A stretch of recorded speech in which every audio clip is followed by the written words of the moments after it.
Kali ini kita mau bahas sesuatu yang besar nih. Sebuah cetak biru pendidikan yang namanya pembelajaran mendalam. Dan visinya nggak main-main, membentuk generasi emas Indonesia. Yuk kita kupas tuntas.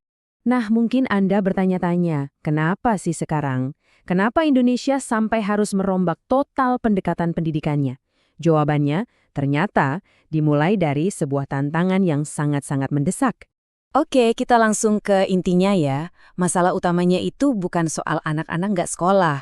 Justru yang jadi masalah besar adalah apa yang terjadi, atau lebih tepatnya yang nggak terjadi, di dalam ruang kelas. Inilah yang disebut krisis pembelajaran. Ini dia nih yang agak aneh. Kalau kita lihat datanya, angka partisipasi sekolah itu tinggi loh. Hampir semua anak Indonesia bersekolah. Tapi, ada tapinya. Ternyata, sekedar duduk di dalam kelas itu belum jadi jaminan mereka benar-benar belajar dan punya skill yang penting buat masa depan. Dan ini bukan cuma perasaan ya, datanya benar-benar nunjukin itu. Coba lihat deh skor PISA.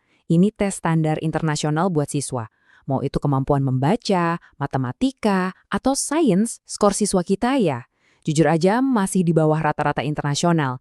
Ini bukan sekedar angka di atas kertas, ini adalah lampu kuning yang nunjukin ada gap kualitas yang nyata. Nah, menghadapi kenyataan tadi, pemerintah nggak cuma diem. Muncullah sebuah gagasan baru yang transformatif, namanya pembelajaran mendalam. Sekarang, mari kita cari tahu apa sih ini sebenarnya. Intinya, begini. Pembelajaran mendalam itu bukan sekedar ganti metode ngajar. Ini soal ganti cara pandang secara total. Tujuannya adalah kita geser dari yang namanya hafalan mati ke pemahaman yang benar-benar nempel di kepala. Belajar itu harusnya nyambung, ada gunanya, dan bahkan seru. Biar kebayang, kita bandingin aja langsung. Di kiri, ada pembelajaran dangkal yang mungkin kita semua pernah alamin. Ngapalin fakta cuma buat ujian, jadi pendengar pasif di kelas. Nah, di kanan, pembelajaran mendalam itu beda banget. Fokusnya adalah biar siswa paham konsep, bisa dipakai buat mecahin masalah beneran, dan jadi aktif nyari tahu sendiri.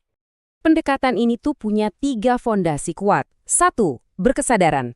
Maksudnya, pas belajar ya kita fokus, hadir seutuhnya. 2. Bermakna. Apa yang dipelajari harus ada hubungannya sama kehidupan kita. Dan yang ketiga, menggembirakan.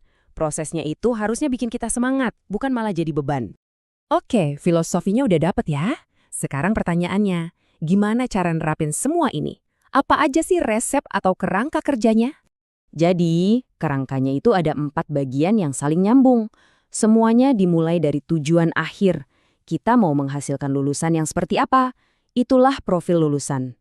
Ini didukung sama prinsip pembelajaran yang 3 tadi. Prakteknya gimana? Lewat pengalaman belajar siswa sehari-hari. Dan semua ini butuh kerangka pembelajaran yang mendukung. Jadi lulusan yang diincer tuh kayak apa? Wah, ini menarik banget. Sukses itu bukan lagi cuma soal nilai rapor. Lihat deh, ada 8 dimensi. Mulai dari keimanan, nalar kritis, kreatif, bisa kerjasama, sampai mandiri dan sehat. Komplit banget kan? Ini benar-benar cara pandang yang utuh terhadap perkembangan seorang siswa. Oke. Dari tadi kita ngomongin konsep yang gede-gede. Sekarang kita turun gunung. Gimana sih rasanya di dalam kelas nanti? Apa yang bakal beda buat murid dan guru sehari-hari? Buat para siswa, siap-siap aja. Perubahannya bakal terasa banget. Belajar bakal lebih nyambung sama masalah di dunia nyata. Bakal lebih banyak kerja kelompok, bikin-bikin proyek, bukan cuma dengerin ceramah. Intinya fokusnya bergeser dari apa jawabannya ke kenapa ini penting dan gimana cara kerjanya. Dan ini juga kabar baik buat para guru. Salah satu keluhan klasik guru di Indonesia kan kebanyakan ngurusin administrasi. Nah, kebijakan ini mau memerdekakan guru dari tumpukan kertas itu, biar mereka bisa fokus lagi ke passion utama mereka, mengajar dan ngebimbing murid-muridnya. Ini nih, salah satu contoh konkret perubahannya. Kewajiban mengajar 24 jam itu sekarang dimaknai lebih luas. Artinya, kegiatan kayak jadi mentor proyek, fasilitasi diskusi, atau belajar di luar kelas, itu semua sekarang dihitung jam mengajar. Ini adalah pengakuan bahwa peran guru itu jauh lebih dari sekedar berdiri di depan papan tulis. Pada akhirnya, penting buat kita ingat ya, semua perubahan kecil di dalam kelas ini adalah bagian dari sebuah visi nasional yang jauh lebih besar. Ini bukan cuma soal memperbaiki sekolah, ini soal membangun fondasi masa depan Indonesia. Coba lihat lini masa ini. Ini menjelaskan kenapa semuanya harus terjadi sekarang.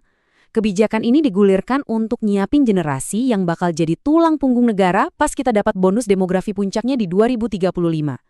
Tujuannya jelas, di tahun 2045, pas 1 abad kemerdekaan, kita beneran jadi Indonesia emas. Semangat dari seluruh transformasi ini kayaknya tergambar sempurna di sini. Kita bergeser dari cara pandang lama, di mana pendidikan itu ibarat satu buku tebal yang harus dihafal, menjadi sebuah gerbang yang membuka alam semesta baru yang penuh dengan kemungkinan, kreativitas, dan penemuan. Jadi, setelah kita bedar barang-barang cetak biru ini, pertanyaannya kembali ke kita semua.